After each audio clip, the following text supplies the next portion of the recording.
आज ही Doubtnut app download करें। Doubtnut पर होगा अब आपके सभी मैथ्स, केमिस्ट्री, फिजिक्स और बायोलॉजी डाउट्स का सफाया।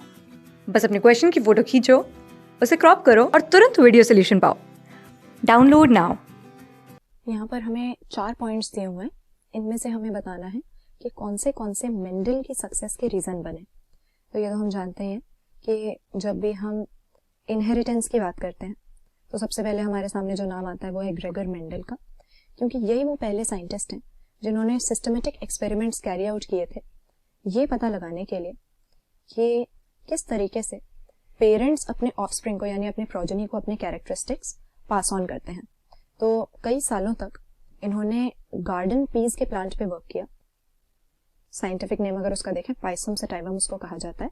और इन पाइसम प्लांट्स की कई सारी सक्सेसिव जनरेशंस रेज करने के बाद वो कुछ जनरलाइजेशंस पे पहुंचे, जो कि मेनली 3 हमारे पास में लॉज ऑफ इनहेरिटेंस हैं जिनको आज भी बहुत पढ़ा जाता है।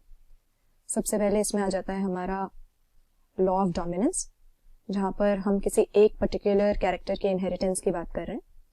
फिर इसके बाद लॉ ऑफ सेग्रीगेशन, और अगर हम 2 कैरेक्टर्स की इनहेरिटेंस को साइमल्टेनियसली देखें तो हमारे पास लॉ ऑफ इंडिपेंडेंट असॉर्टमेंट आता है।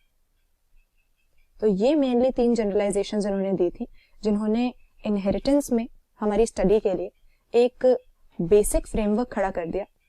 हालांकि आज हम देखते हैं कि कई बार इन लॉज के एक्सेप्शंस भी हमको मिल जाते हैं। हर सिचुएशन में ये सही नहीं होते, क्योंकि आगे जाके साइंटिस्ट ने कई सारी ऐसी नेचुरल ऑब्जर्वेशंस की जहां पर इन लॉज से हटकर हमें कुछ डाइवर्स डेटा या कुछ कॉम्प्लेक्स इंटरेक्शंस देखने को मिले।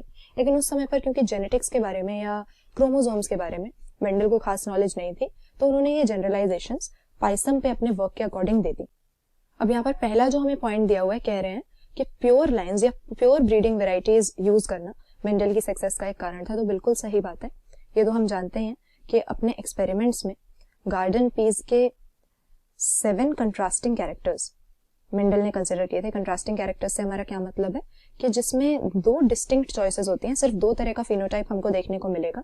जैसे कि अगर हम यहाँ पर एक एग्जाम्पल लें, इन 7 कैरेक्टर्स में से एक था प्लांट की हाइट, इसकी स्टेम की हाइट।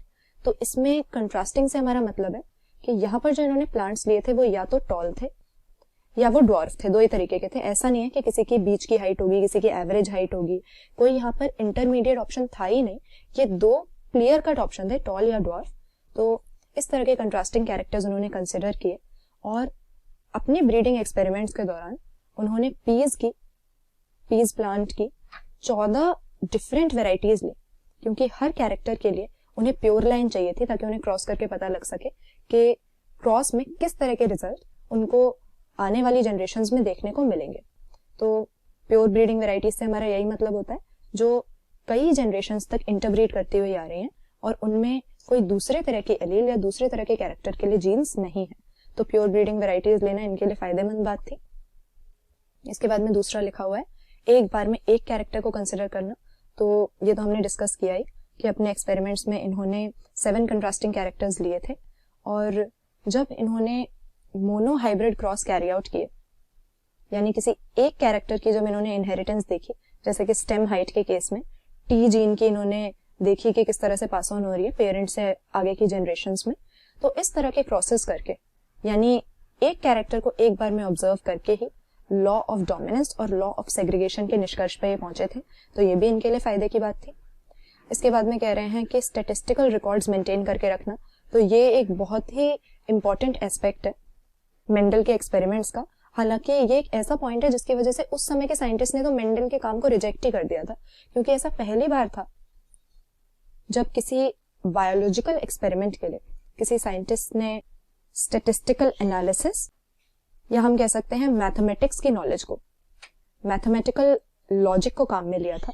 तो बाकी साइंटिस्ट इस समय पर इस आइडिया से काफी ज्यादा सरप्राइज थे कि बायोलॉजी में इस तरह के स्टैटिस्टिकल डेटा की या मैथमेटिकल नॉलेज की क्या जरूरत है। लेकिन हकीकत में ये बहुत ही फायदेमंद बात थी मेंडल के लिए, क्योंकि इन्होंने एक लार्ज सैंपल साइज पे अपना एक्सपेरिमेंट किया था। ऑब्वियसली बहुत सारे प्लांट्स एक बार में ये कल्टिवेट करते थे, क्योंकि जब तक सैंपल साइज बड़ा नहीं होगा तब तक डेटा में उतनी क्रेडिबिलिटी नहीं होती है। तो ताकि ये जल्दी से अपने इनहेरिटेंस के बारे में ये जनरलाइजेशंस तक पहुंच पाएं या एक बेसिक फ्रेमवर्क बना पाएं, इसीलिए एक लार्ज सैंपल साइज यूज करते हुए इन्होंने स्टैटिस्टिकल एनालिसिस और मैथमेटिकल लॉजिक को अपने एक्सपेरिमेंट में जगह दी थी। और ये इनके लिए बिल्कुल फायदेमंद बात है, क्योंकि इन चीज़ों की वजह से, हालांकि उस समय पर काफ़ी मिसट्रस्ट किया था साइंटिफिक कम्युनिटी ने इनको, लेकिन इनके एक्सपेरिमेंट्स को ज़्यादा क्रेडिबिलिटी इन्हीं चीज़ों की वजह से मिली। बस लास्ट में जो हमें दिया हुआ है लिंकेज, इनकम्प्लीट डोमिनेंस, इन चीज़ों के बारे में मेंडल को ना उस समय कोई नॉलेज थी, और अगर इस तरह के फेनोमेना उनके सामने इन एक्सपेरिमेंट्स के दौरान आते तो वो ये लॉज ऑफ इनहेरिटेंस बना भी नहीं पाते, क्योंकि लिंकेज जो है वो हमारे इंडिपेंडेंट असॉर्टमेंट के लॉ को पूरा खत्म कर देती है। इंडिपेंडेंट असॉर्टमेंट के अनुसार तो दो कैरेक्टर्स की जो जीन्स हैं आपस में उनका कोई रिलेशन नहीं होता, जीन्स एक दूसरे से बिल्कुल सेपरेट होती हैं, लेकिन कई बार हम देखते हैं कि अगर सेम क्रोमोसोम पे हो तो उनके बीच में रिकॉम्बिनेशन की फ्रीक्वेंसी कम हो जाती है, एक तरह का फिजिकल एसोसिएशन बन जाता है। और इस तरह का अगर उनके सामने अपने पी प्लांट्स के एक्सपेरिमेंट में कुछ आता तो इंडिपेंडेंट असॉर्टमेंट का लॉ ये कभी नहीं बना पाते, बहुत ही दिक्कत की बात हो जाती। उसी तरह से इनकम्प्लीट डोमिनेंस, यानी जहां पर हेट्रोजाइगोट्स जो हैं वो ना डोमिनेंट ना रिसेसिव, तीसरे टाइप का इंटरमीडिएट फिनोटाइप एक्सप्रेस करते हैं, इस तरह की कंडीशन भी उनके सामने नहीं आई, क्योंकि ये लॉ ऑफ डोमिनेंस के अगेंस्ट है। मेंडल के इनहेरिटेंस के अनुसार तो एक डोमिनेंट एलील होती है, एक रिसेसिव एलील होती है, और डोमिनेंट वाली हमेशा ही रिसेसिव को दबा देती है, लेकिन इनकम्प्लीट डोमिनेंस यहाँ पर मेंडल के 3 लॉज के अंडर नहीं आता है। तो यहाँ जो हमें 4 पॉइंट्स दे रखे हैं, इसमें से 1, 2 एंड 3 तो ऐसे हैं जो मेंडल के एक्सपेरिमेंट से रिलेटेड हैं और मेंडल की सक्सेस का कारण भी बने, लेकिन लिंकेज और इनकम्प्लीट डोमिनेंस का मेंडल से कोई लेना देना नहीं था।